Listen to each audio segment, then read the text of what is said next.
Good morning दोस्तों, मैं Bhupesh Jawangan Career Academy YouTube channel पे आप सभी का हार्दिक स्वागत करता हूं। आज हम लोग सीजीटीईटी परीक्षा जो पिछले वर्ष हुआ था उसका हम लोग बाल विकास एवं शिक्षा शास्त्र जिसको सीडीपी बोला जाता है उसका हम लोग डिटेल अध्ययन करेंगे। जो अभी आपका 23 जून को एग्ज़ाम है उसके लिए बहुत ही ज़्यादा फायदेमंद होने वाले हैं। तो चलिए शुरू करते हैं। फर्स्ट क्वेश्चन है इसमें कि इंग्लिश में पढ़ लेते हैं पहले। Who was the first to try understand individual मतलब वैयक्तिक रूप से डिफरेंसेस। ठीक है, वैयक्तिक मतलब विभिन्नताएं अलग बोल रहे हैं। फर्स्ट क्वेश्चन है वैयक्तिक विभिन्नताओं को समझने का प्रयत्न।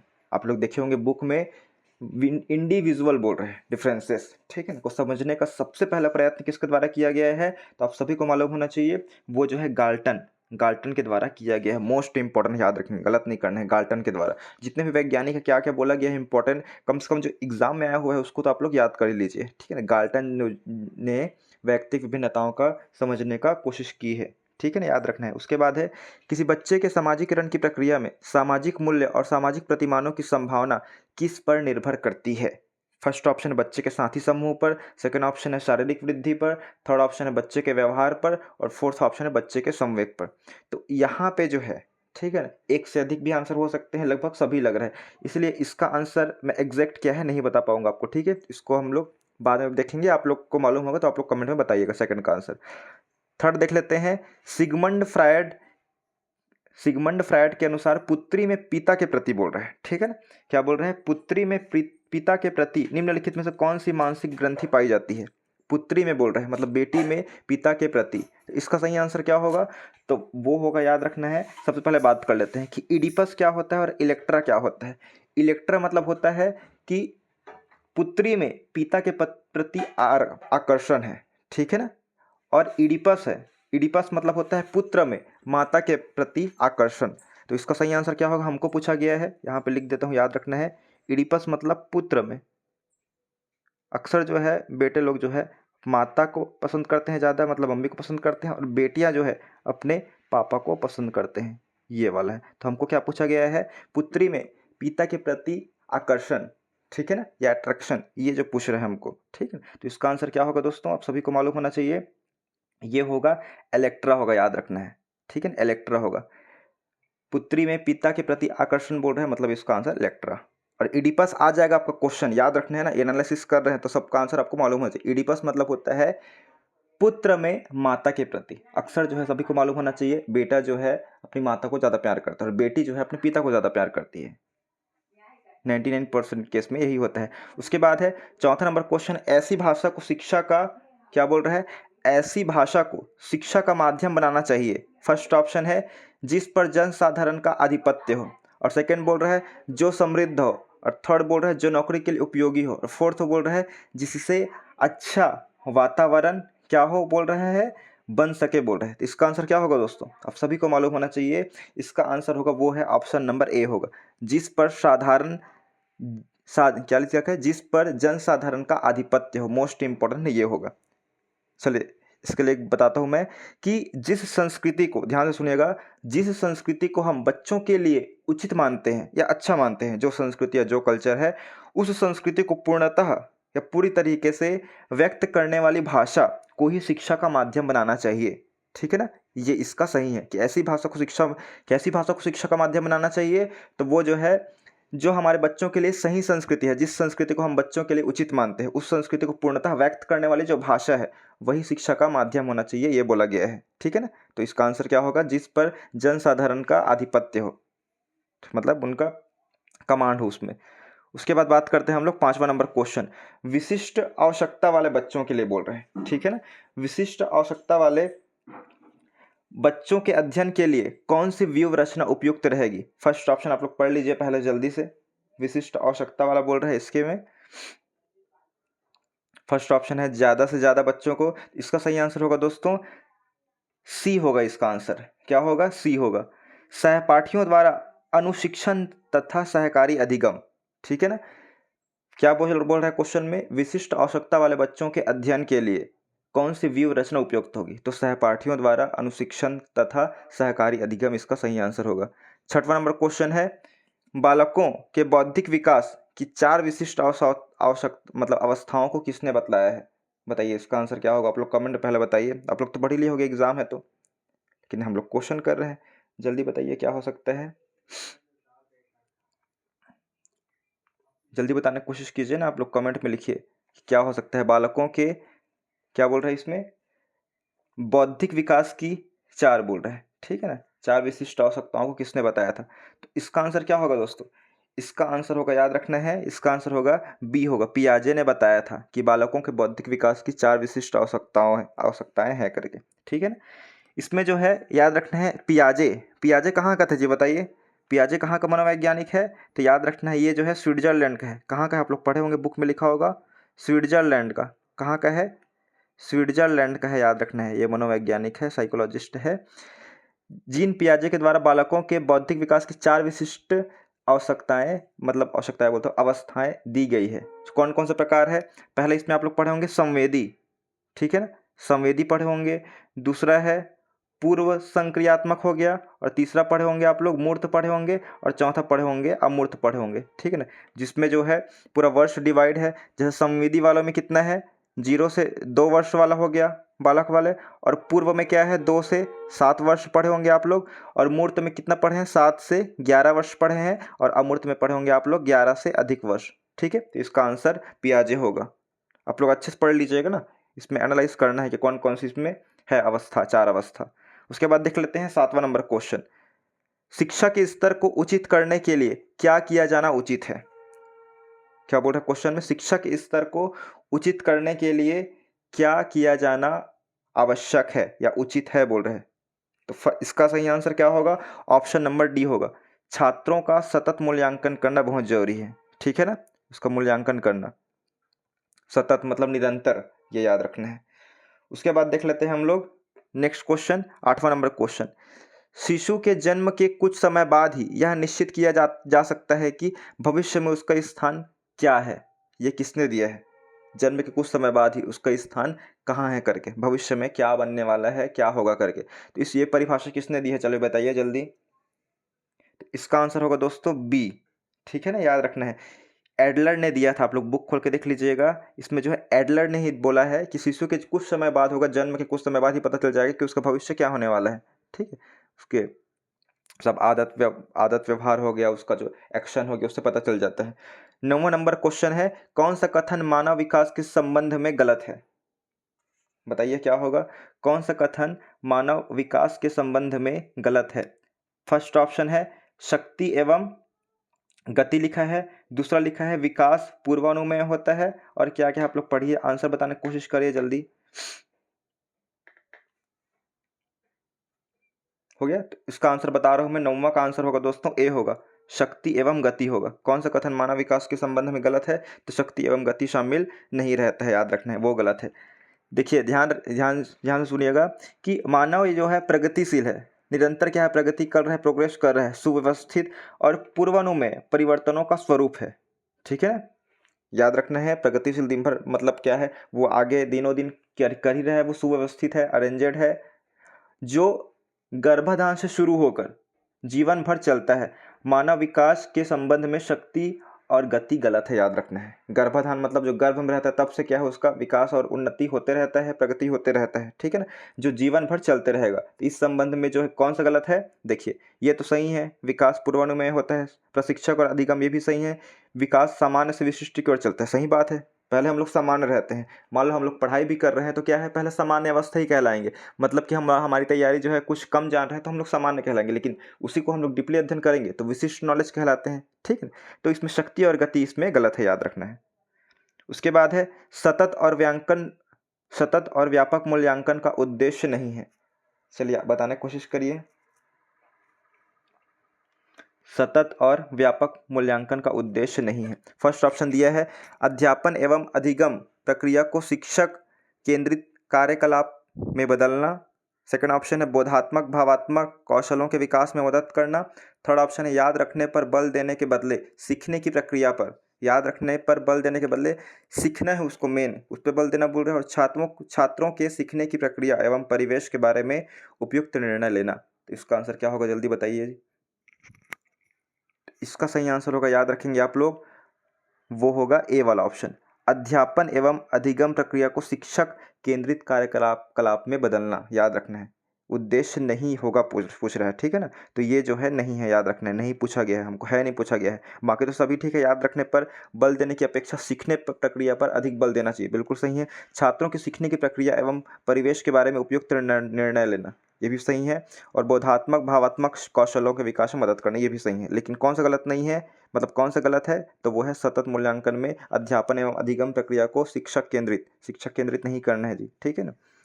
उसके बाद है श्रवण बाधित बच्चों के लिए शिक्षा व्यवस्था के क्षेत्र में किसका नाम उल्लेखनीय है। इसका आंसर क्या होगा बताइए आप लोग। श्रवण बाधित बोल रहे हैं, एनी बेस इंडिया सब दिया हुआ है, जल्दी बताइए। श्रवण बाधित बोल रहे हैं ना, देख लीजिए आप लोग। इसका आंसर होगा दोस्तों, याद रखेंगे, सी आंसर सही होगा, हेलेन केलर, ठीक है ना, याद रखना, हेलेन केलर इसका सही आंसर होगा।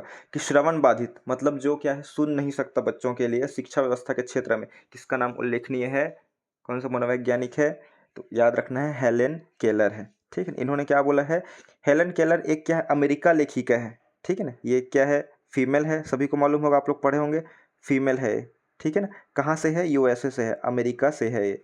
लेखिका थी, वह कला स्नातक की उपाधि अर्जित करने वाली, कला स्नातक की उपाधि अर्जित करने वाली पहली बधिर एवं दृष्टिहीन थी, याद रखेंगे, जो सुन भी नहीं सकती थी और देख भी नहीं सकती थी, याद रखेंगे, ठीक है ना, याद रखना है, मोस्ट इंपॉर्टेंट। हेलेन केलर, ये अमेरिका लेखिका थी, अमेरिका की, इसका आंसर यही होगा।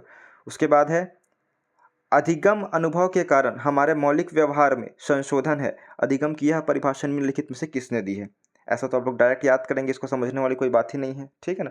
तो 12वां का आंसर क्या होगा दोस्तों, 12वां का आंसर होगा बी होगा, याद रखेंगे, क्या होगा, काल्विन होगा, याद रखेंगे, मोस्ट इंपॉर्टेंट है। एग्जाम में जो क्वेश्चन आया हुआ है वो बहुत ही ज़्यादा इंपॉर्टेंट रहेगा, काल्विन।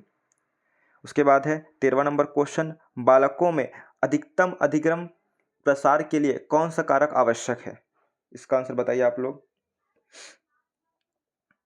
तो इसमें 13वां का आंसर होगा दोस्तों, याद रखना है, अध्ययन के प्रति वैयक्तिक रुचि, याद रखना है, ठीक है। क्वेश्चन क्या बोला गया है, बालकों में अधिकतम अधिगम प्रसार के लिए कौन सा कारक आवश्यक है, तो अध्ययन के प्रति वैयक्तिक रुचि होना चाहिए, इंडिविजुअल, ठीक है ना, उसका खुद का, ग्रुप का नहीं, उसके परिवार वालों का नहीं, उसका खुद का रुचि होना चाहिए। उसके बाद है 14वां नंबर क्वेश्चन है, क्रिया की सफलता से संतोष एवं असफलता से असंतोष होता है। यह थॉर्नडाइक मोस्ट इंपॉर्टेंट है, याद रखना है इनको, ये जो है बहुत इंपॉर्टेंट है, ये थॉर्नडाइक जो है, ठीक है ना।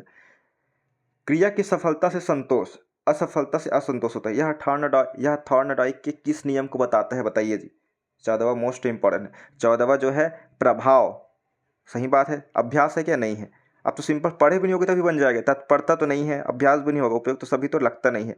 प्रभाव, देखिए कोई भी चीज़ हम लोग सफल हो रहे हैं, ठीक है, तो क्या है, हम लोग संतोष मिलती है, हमको संतुष्टि मिलती है। लेकिन हम लोग असफल होते हैं तो क्या है, असंतोष मिलती है। असंतोष मतलब क्या, असंतुष्टि मिलती है, खुश नहीं रहते हैं। तो वही तो पूछ रहा है कि थॉर्नडाइक ने किस नियम को बतलाता है, ये थॉर्नडाइक के, तो प्रभाव का नियम। प्रभाव क्या पड़ता है, सफलता से असफलता से, ठीक है, ये ऐसे आपको याद रखना है। उसके बाद है 15वां नंबर क्वेश्चन, सीखने की अंतःदृष्टि बोल रहा है, ठीक है, क्या बोल रहा है, ध्यान से सुनिएगा। सीखने के अंतःदृष्टि सिद्धांत को किसने बढ़ावा दिया था। फर्स्ट ऑप्शन पढ़ लीजिए, पावलॉव दिया है, उसके बाद गेस्टाल्ट दिया है सिद्धांतवादी, उसके बाद जीन पियाजे दिया है, उसके बाद दिया है वाइगोत्स्की। आंसर क्या होगा आप लोग का, बताइए जल्दी। 15वां का आंसर होगा दोस्तों, याद रखना है, बी आंसर होगा, गेस्टाल्ट सिद्धांतवादी। इन्होंने क्या बोला है कि अंतःदृष्टि, ध्यान ध्यान देंगे, अंतःदृष्टि सिद्धांत के प्रतिपादक कौन है, मोस्ट इंपॉर्टेंट है, याद रखना, अंतःदृष्टि सिद्धांत के प्रतिपादक गेस्टाल्ट सिद्धांतवादी हुए, जिनके अंतर्गत कौन कौन से आते हैं, सभी जानते हैं, जिनके अंतर्गत जो है मैक्स, पढ़े होंगे आप लोग, मैक्स वर्दीमर, ठीक है, मैक्स वर्दीमर पढ़े होंगे, कोफका पढ़े होंगे, कोहलर पढ़े होंगे, ठीक है ना, ये सब जो है इसके अंतर्गत शामिल है, ठीक है। चलिए आगे देखते हैं। 16वां नंबर क्वेश्चन, किस तरह के प्रश्न सबसे अधिक उत्तम होते हैं, किस तरह के प्रश्न बोल रहे हैं, इसका आंसर क्या होगा आप लोग फर्स्ट और देख लेते हैं। जो बच्चों का ध्यान आकृष्ट करने वाले हो, ये सिंपल से आप लोग को मालूम होना चाहिए कि टीचर जो भी क्वेश्चन कर रहे हैं वो किस प्रकार के क्वेश्चन जो है बच्चों के लिए सबसे ज़्यादा उपयुक्त होते हैं, उत्तम होते हैं। फर्स्ट इसमें बोल रहा है कि जो बच्चों का ध्यान आकर्षित करने वाले क्वेश्चन हो, जो सटीक हो, पिछली परीक्षा में आ चुका है, या समस्या प्रधान व हल ढूंढने में सहायता करे। तो आंसर क्या होगा इसका? डी होगा। सभी को मालूम है सबसे ज़्यादा जो है उत्तम कौन से होते हैं? जो समस्या प्रधान हो, कुछ समस्या आ गई है वो क्या है उसमें हल कर सके, तब क्या है बच्चों का बौद्धिक विकास होगा दोस्तों, ठीक है ना, जिसमें डिसीजन मेकिंग हो। तो आंसर वही है, समस्या प्रधान और हल ढूंढने में सहायता करे। उसके बाद है 17वां नंबर क्वेश्चन है, इंग्लिश में भी दिखा देता हूँ आप लोग को, इंग्लिश मीडियम वालों को। अभिप्रेरणा के स्वरूप में निम्नलिखित में कौन से लक्षण सम्मिलित होते हैं? चलिए बताइए जल्दी, क्या इसमें आंसर हो सकता है? जल्दी बताइए, अभिप्रेरणा वाला, ठीक, कमेंट में लिखिए अभिप्रेरणा।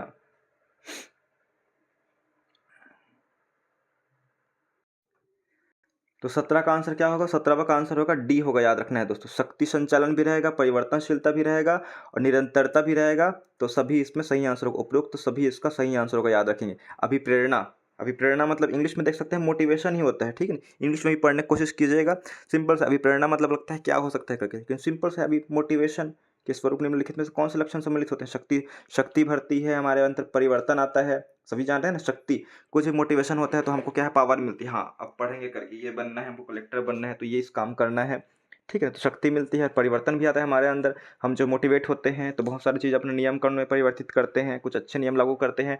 निरंतरता आती है, ठीक, कंटिन्यूटी आती है, सभी जान रहे हैं कि हम लोग रेगुलर मेहनत करते हैं उसको पाने के लिए। तो ये सब है, सिंपल सा क्वेश्चन है, आपको गलत नहीं करना है सब क्वेश्चन। उसके बाद है बुद्धि एवं व्यक्तित्व में वंशानुक्रम की क्या भूमिका है? Inheritance of intelligence and personality. Answer क्या होगा जल्दी बताइए इसका? तो 18 का आंसर होगा दोस्तों, बहुत ही ज़्यादा भूमिका है, याद रखेंगे इसका, ठीक है ना। Inheritance of intelligence and personality का हमारे जीवन में महत्वपूर्ण भूमिका है, नाम मात्र की नहीं है। देख लीजिए, आप लोग पढ़े होंगे, मैं नहीं पढ़ा हूँ, जल्दी खत्म करना है करके। नाम मात्र की भूमिका नहीं है, अब पूर्वानुमेय नहीं है, आकर्षक भूमिका नहीं, महत्वपूर्ण भूमिका है, ठीक है।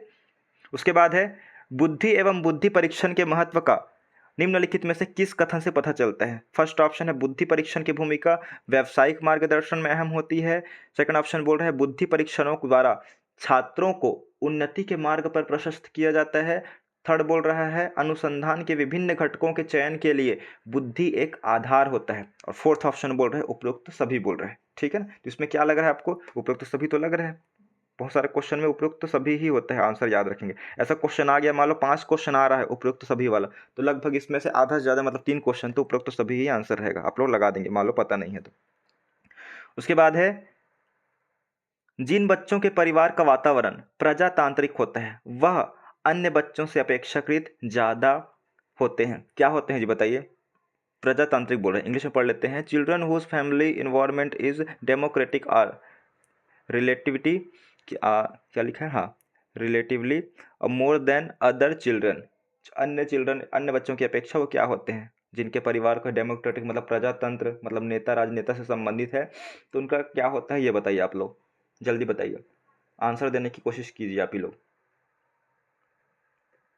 तो इसका आंसर क्या होगा?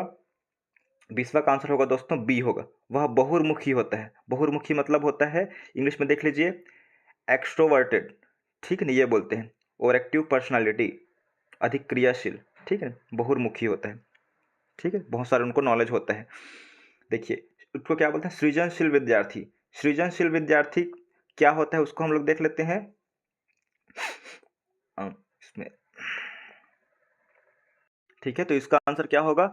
बहुर्मुखी और अधिक क्रियाशील वाले, ठीक है। उसके बाद 21वां नंबर क्वेश्चन देखते हैं। किसी समस्या पर चर्चा करने का अवसर जब विद्यार्थियों को समूह में दिया जाता है, जैसे हम लोग को भी क्वेश्चन आया था, हम लोग स्कूल टाइम थे तो कोई भी विषय पर चर्चा करने का, समस्या है कुछ, ठीक है, मान लो मैडम सबको ग्रुप में बांट दी है और सबको कुछ काम दी है कि इस समस्या है या जो भी सवाल है इसको हम लोग कैसे करेंगे करके। मान लो पेड़ का टूट रहा है, टहनी जो है झुक रहा है, इसका समस्या कैसे समाधान करेंगे करके, ठीक है ना। करने का अवसर जब विद्यार्थियों को समूह में दिया जाता है मतलब ग्रुप में, तब उनके सीखने का क्रम क्या रहता है बताइए? मोस्ट इंपॉर्टेंट, सीखने का क्रम क्या रहता है? स्थिर रहता है मतलब सेम टू सेम रहता है, घटता है, समान रहता है, सिंपल सा है, बेहतर होता है ना, सीखते हैं तो। अब सभी को मालूम होना चाहिए क्या है, बेहतर होता है, याद रखेंगे, गेट्स बेटर। ओके, चलिए 22वां नंबर क्वेश्चन है, समावेशी कक्षा की विशेषता नहीं है बोल रहा है। समावेशी कक्षा की विशेषता नहीं है बोल रहा है, ठीक है। क्या नहीं है? पहले तो पढ़ लेते हैं ऑप्शन क्या है, हमको नहीं है पूछा हुआ है, ठीक है, याद रखना है अच्छे से। फर्स्ट ऑप्शन बोल रहा है वास्तविक तथा सतत आकलन की व्यवस्था। सेकंड बोल रहा है शिक्षक द्वारा आत्मीय एवं मित्रवत व्यवहार का प्रयोग। थर्ड ऑप्शन बोल रहा है अलग सहायक सामग्री का प्रयोग अलग अलग विषयों के लिए। और फोर्थ ऑप्शन बोल रहा है समग्र विद्यार्थी एक ही ज्ञान क्षमता वाले। सबसे पहले तो हमको यही मालूम होना चाहिए कि समावेशी विकास क्या होता है जी, समावेशी कक्षा या समावेशी शिक्षा क्या है। तो ध्यान से सुनिएगा, यह एक ऐसी शिक्षा प्रणाली को संदर्भित करती है। मतलब समावेशी शिक्षा एक ऐसी शिक्षा है जो सभी बच्चों में उनकी शारीरिक, बौद्धिक एवं भावनात्मक रूप से समायोजन कर सके, सभी बच्चों में, ठीक, सभी प्रकार से उनको कर सके, चाहे वो भावात्मक रूप से हो, चाहे वो शारीरिक रूप से हो, चाहे वो बौद्धिक रूप से हो। उनका समावेशी मतलब सभी प्रकार का उसमें समावेश हो जाए उस बच्चे के अंतर्गत। मतलब शारीरिक रूप से फिट फिट रहे, फिजिकली रूप से फिट रहे, वो मेंटली रूप से फिट रहे, और क्या है फीलिंग के साथ वो मतलब भावनात्मक रूप से भी वो फिट रहे, ठीक है ना। इसका आंसर क्या होगा? तो बाकी तीनों, ऊपर का तीनों क्या है, सभी इसका सही है, लेकिन लास्ट वाला जो है गलत है। हमको क्या है, कक्षा की विशेषता नहीं है पूछा है, मतलब गलत कौन सा है बोल रहे हैं। तो समग्र विद्यार्थी एक ही ज्ञान क्षमता वाले, ये तो गलत बात है। ये बोलता है कि समावेशी कक्षा, ये नहीं बोलता है, ठीक है। तो हमारा गलत आंसर यही होगा, डी वाला, और गलत ही पूछा हुआ है। उसके बाद है 23वां क्वेश्चन है उच्च प्राथमिक स्तर पर एक अच्छे शिक्षक में सबसे महत्वपूर्ण विशेषता क्या है? उच्च प्राथमिक स्तर पर बोल रहे हैं, इंग्लिश में देख लीजिए आप लोग। The most important characterize of a good teacher in the upper primary level बोल रहे हैं, ध्यान दीजिएगा, ठीक है। इसका आंसर क्या होगा? फर्स्ट पढ़ लीजिए क्या क्या ऑप्शन है। पढ़ाने की उत्सुकता, सेकंड ऑप्शन है धैर्य और दृढ़ता, थर्ड ऑप्शन है विषयों के ज्ञान में क्षमता मतलब दक्षता, और फोर्थ ऑप्शन है शिक्षण पद्धतियों के ज्ञान की दक्षता। सबसे महत्वपूर्ण विशेषता क्या है एक अच्छे शिक्षक में उच्च प्राथमिक स्तर पर पढ़ाने के लिए? तो 23वां का आंसर होगा दोस्तों डी वाला होगा, शिक्षण पद्धतियों के ज्ञान की क्षमता दक्षता याद रखेंगे, ठीक है ना। इंग्लिश में क्या है, नॉलेज ऑफ टीचिंग मेथड, ठीक है ना, कि टीचिंग मेथड का नॉलेज होना चाहिए कि किस प्रकार से उसको पढ़ाया जाए, किस विधि से, ठीक है ना। तो उससे क्या है बच्चों को सीखने में ज़्यादा आसानी होगी। उसके बाद है देखिए कंडीशन दे रहा है, यदि आपकी कक्षा का कोई, क्या बोल रहे ध्यान से सुनिएगा, यदि आपकी कक्षा का कोई विद्यार्थी स्कूल या विद्यालय में होने वाले हर गतिविधि या हर एक्टिविटीज़ या हर क्रियाकलाप के विषय में जानने को उत्सुक रहता है, तो उसके विषय में आपके विचार होंगे, क्या होंगे? आप एक टीचर है, ध्यान दीजिएगा, आप एक टीचर है, ठीक है ना। मान लो कोई आपके स्कूल का या क्लास का कोई बच्चा है जो क्या है हर एक्टिविटीज़ कुछ भी होता है, ठीक है ना, उसमें क्या है वो जानने के लिए बहुत ज़्यादा उत्सुक रहता है, ठीक है।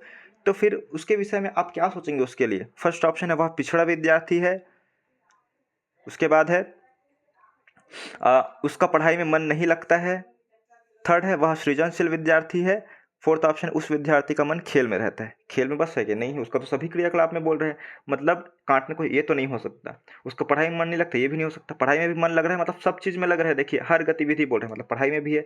वह पिछड़ा विद्यार्थी, ऐसा है क्या? पिछड़ा रहता तो क्या है, ध्यान ही नहीं देता, ये भी नहीं हो सकता। एक ही ऑप्शन तो बच रहा है जी, वह क्या है? सृजनशील विद्यार्थी है। सृजनशील मतलब ही इज क्रिएटिव स्टूडेंट है वो। और सृजनशील विद्यार्थी की परिभाषा क्या है कि सृजनशील विद्यार्थी ऐसा विद्यार्थी होता है जो अनुपयोगी वस्तुओं का उपयोग करते हुए उपयोगी वस्तुओं का निर्माण कर सके, ठीक है ना, याद रखना है, ये मोस्ट इंपॉर्टेंट सृजनशील विद्यार्थी।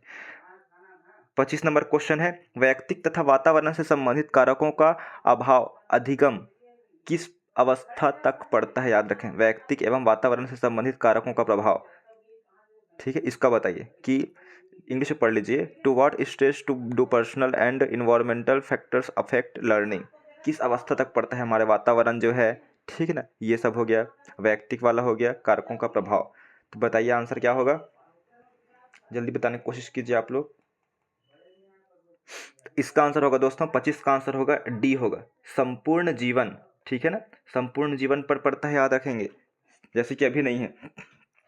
जैसे कि आप सभी जानते हैं कि क्वेश्चन ये बोल रहे हैं कि हम लोग बच्चे हैं, ठीक है ना, बच्चे में जिस प्रकार हमारे दोस्त लोग थे वो जो कैसे बोल रहे हैं, कैसे बात कर रहे हैं, कैसे माहौल में हैं, ठीक है ना, उनका प्रभाव हम लोग पे पड़ता ही पड़ता था। जैसे हम लोग मम्मी पापा बोलते थे ना कि नहीं वो लड़का क्या है अच्छा नहीं है, ठीक है ना, वो गाली गलौज करता है बहुत, वो पढ़ता लिखता नहीं है, ठीक, उसके संगति में मत रहो करके। तो वो बचपन की बात है, लेकिन अभी भी हम लोग वही बोलते हैं कि सभी लोग बोलते हैं ना कि संगति अच्छी रखनी चाहिए करके, दोस्त अच्छे बनाना चाहिए करके। अब पढ़ने वाला है तो पढ़ने वाला बनाओ, बढ़िया जो भी है, मतलब बुरी आदतें वाला दोस्त ना बनाओ करके, नहीं तो उसका गुण क्या है आपके में भी आ सकता है करके। तो क्या पड़ता है, संपूर्ण जीवन पर प्रभाव पड़ता है, याद रखेंगे संगति का, ठीक है ना, संगति का, वही याद रखेंगे, वातावरण का, वातावरण माहौल कैसा है आपका, सब चीज़ का मोस्ट इंपॉर्टेंट है।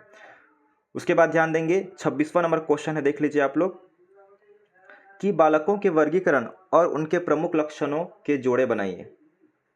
पिछड़े हुए ये सब वाला है, बालकों के वर्गीकरण दिया हुआ है कि प्रतिभाशाली एक बालक है, रचनात्मक बालक है, क्रिएटिव बालक है, बैकवर्ड लर्निंग है मतलब पिछड़ा हुआ बालक है, और क्या है, अधिगम अयोग्य है मतलब लर्निंग डिसएबिलिटी है, ठीक है ना, सीखने में अयोग्य है, मानसिक रूप से क्या है, रिटार्डेड है, ठीक है ना, ये वाला है, मंद है मतलब उतना ज़्यादा उसका दिमाग काम नहीं करता है, ये वाला है।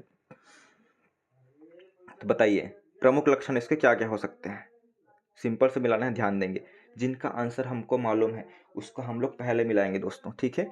देखिए कौन सा मालूम है आपका, पहला का, पहला मतलब प्रतिभाशाली बोल रहे हैं, प्रतिभाशाली से क्या हो सकता है, सबसे बेस्ट जो है वो, निम्न बुद्धि वाला तो नहीं हो सकता, ये भी नहीं हो सकता, ये भी नहीं, औसत से पीछे नहीं हो सकता, आविष्कारक हो सकता है क्या, आविष्कारक भी उतना ज़्यादा हमको लग नहीं रहा है, ठीक है ना, बाकी हम लोग देखेंगे, ठीक है। क्रिएटिव, जो क्रिएटिव माइंड के होते हैं उन लोग क्या है, आविष्कारक होते हैं, ठीक है ना। क्रिएटिव मतलब क्या है, देख लीजिए इंग्लिश में, और रचनात्मक, जो रचना रचना करते हैं, रचनात्मक दृष्टिकोण के होते हैं, क्रिएटिव क्रिएटिव होते हैं, वही क्या है, इन्वर्टर मतलब क्या है, इन्वेंशन होते हैं, ठीक, इन्वेंशन करता होते हैं मतलब आविष्कार करता, या इसमें क्या लिखा है, इन्वेंटर लिखा है, आविष्कारक, तो इस रचनात्मक का तो आविष्कारक हो गया। प्रतिभाशाली का क्या है, इसमें एक ही तो बच रहा है, प्रतिभाशाली का उच्च बुद्धि वाले, वाह, ठीक है ना। अब मिलाने की कोशिश करते हैं कि पहला का ई कहाँ कहाँ पे है, देख लीजिए, पहला का ई, पहला का ई इसमें है, ध्यान दीजिएगा, मिला रहा हूँ मैं ना, पहला के ई ए भी हो सकता है और इसमें भी ई है। दूसरा का देख लीजिए, दूसरा का डी, दूसरा का डी इसमें है, और किसी में है क्या, किसी में नहीं है, ठीक है। और क्या है, तीसरा देख लेते हैं, पिछड़े हुए में क्या आ सकता है, तो फर्स्ट ऑप्शन के अनुसार पिछड़ा हुआ सी आ रहा है, तो औसत से पीछे, बिल्कुल सही है। तो हमारा आंसर होगा दोस्तों यही वाला होगा, 26 का ए होगा, ठीक है ना। ऐसे आपको सही जोड़ी मिलाना है, ठीक है। कोई भी दो पता, जरूरी नहीं है कि 4-5 सही जोड़ी दी है सभी को मालूम रहे, कोई भी दो मालूम होता है तो आप मिलाने की कोशिश कीजिएगा, ऑटोमेटिक मिल जाता है। उसके बाद है मूल प्रवृत्ति, क्या बोल रहा है कि मूल मूल प्रवृत्ति की संख्या संवेग के संबंध में कितनी है, तो आप सभी को मालूम होना चाहिए, सिंपल सा क्वेश्चन है, बहुत ही सिंपल सा क्वेश्चन, इसका आंसर होता है डी है, 14 है, याद रखेंगे, 14 है, ठीक है। अब देख लेते हैं 28वां नंबर क्वेश्चन, छात्र को क्या और कितना पढ़ाया जाए इस बात का निर्णय अध्यापक करता है, सही बात है बिल्कुल, ठीक है ना। यह शिक्षा के किस सिद्धांत के अंतर्गत आएगा जी, कि छात्र को, जैसे मैं आप लोग को पढ़ाता हूँ, कितना पढ़ाना है और क्या पढ़ाना है, ठीक है ना, इस बात का निर्णय कौन करता है, आप लोग करते हैं कि मैं करता हूँ, मैं करता हूँ, वीडियो डाल रहा हूँ, मैं निर्णय किया हूँ कि आप लोग को ये टॉपिक पे पढ़ाना है करके। यह शिक्षा के किस सिद्धांत के अंतर्गत आएगा, ये बताइए। जैसे कि इंग्लिश में पढ़ रहा हूँ, इंग्लिश मीडियम के लिए, the teacher decided what and how, क्या क्या और कैसे, ठीक है ना, कितना, हाउ मच बोल रहा है मतलब कितना, to teach the student under which principle of education it will come, ठीक है ना, ये बोल रहे हैं हमको। इसका आंसर क्या होगा दोस्तों, देख लीजिए, फर्स्ट ऑप्शन है निश्चित उद्देश्य का सिद्धांत, सेकंड ऑप्शन है रुचि का सिद्धांत, थर्ड ऑप्शन है नियोजन का सिद्धांत, और फोर्थ ऑप्शन है चयन का सिद्धांत। इसमें सही आंसर क्या होगा वो याद रखना है, नियोजन का सिद्धांत। प्रिंसिपल देखिए, तो एक ही बात ध्यान दीजिएगा, बहुत ही ध्यान से सुनिएगा, कि मैं ये जो कोई भी सब्जेक्ट है उसका आप लोग इंग्लिश जो है जरूर पढ़िएगा, इंग्लिश में नियोजन मतलब हमको समझ आ रहा था क्या, ठीक है, नियोजन मतलब हमको समझ नहीं आ रहा था नियोजन मतलब क्या होता है, लेकिन इंग्लिश में पता चला कि प्रिंसिपल ऑफ प्लानिंग, सिंपल से है, प्लानिंग मतलब नियोजन का सिद्धांत, प्रिंसिपल मतलब सिद्धांत है, सिंपल से पता चल गया। तो इससे क्या है, आसानी होता है आप लोग के लिए, आप लोग को हिंदी मालूम नहीं रहेगा तो भी इंग्लिश पढ़ेंगे आप लोग को बन जाएगा जी, याद रखना है, ठीक है ना। तो क्या है, प्लानिंग ही करते हैं हम लोग, क्या पढ़ाना है, टीचर ही करेगा ना प्लानिंग, सिंपल से है। 29 नंबर क्वेश्चन है कि सामान्यतः निबंधात्मक प्रश्नों का प्रयोग विद्यार्थियों के मूल्यांकन के लिए किया जाता है, इस प्रकार के प्रश्नों की खामियां क्या होती है, मतलब कमियां क्या होती है इस प्रकार के प्रश्नों की। फर्स्ट ऑप्शन बोल रहे हैं विश्वसनीयता एवं वस्तुनिष्ठता की कमी, सेकंड ऑप्शन है लेखन कौशल के जांच के लिए सही नहीं होते हैं, थर्ड ऑप्शन है इस प्रकार के प्रश्नों द्वारा पूरी तरह मूल्यांकन संभव नहीं हो पाता है, और फोर्थ ऑप्शन बोल रहे हैं इन प्रश्नों से कल्पनाशीलता का विकास होता है। खामियां बोल रहे हैं मतलब कमी बोल रहे हैं इसमें तो हम लोग को, ठीक है ना। तो 29 का क्या होगा यहाँ पे, ए होगा, विश्वसनीयता एवं वस्तुनिष्ठता की कमी हो जाती है। बाकी तो सभी होते हैं, निबंध लिखते हैं हम लोग, तो हम लोग क्या सोचते हैं, ठीक है ना? जैसे कि सीजीपीएससी मेंस, सीजीपीएससी मतलब यूपीएससी मेंस होता है, ये सब में क्या है, क्वेश्चन जो आते हैं या इंटरव्यू हम पूछते भी हैं, तो हमारा जो थॉट है, हमारा विचार, उसको जानने की कोशिश करते हैं, ठीक है? निबंध इसलिए लिख पाते हैं उन लोग कि चुनाव भारत में कैसा चुनाव कराना चाहिए, जनजाति को कैसे सुरक्षित रखना चाहिए उनके बचाव के लिए, ये सब। तो कल्पना का विकास होता है, ये तो बिल्कुल सही है।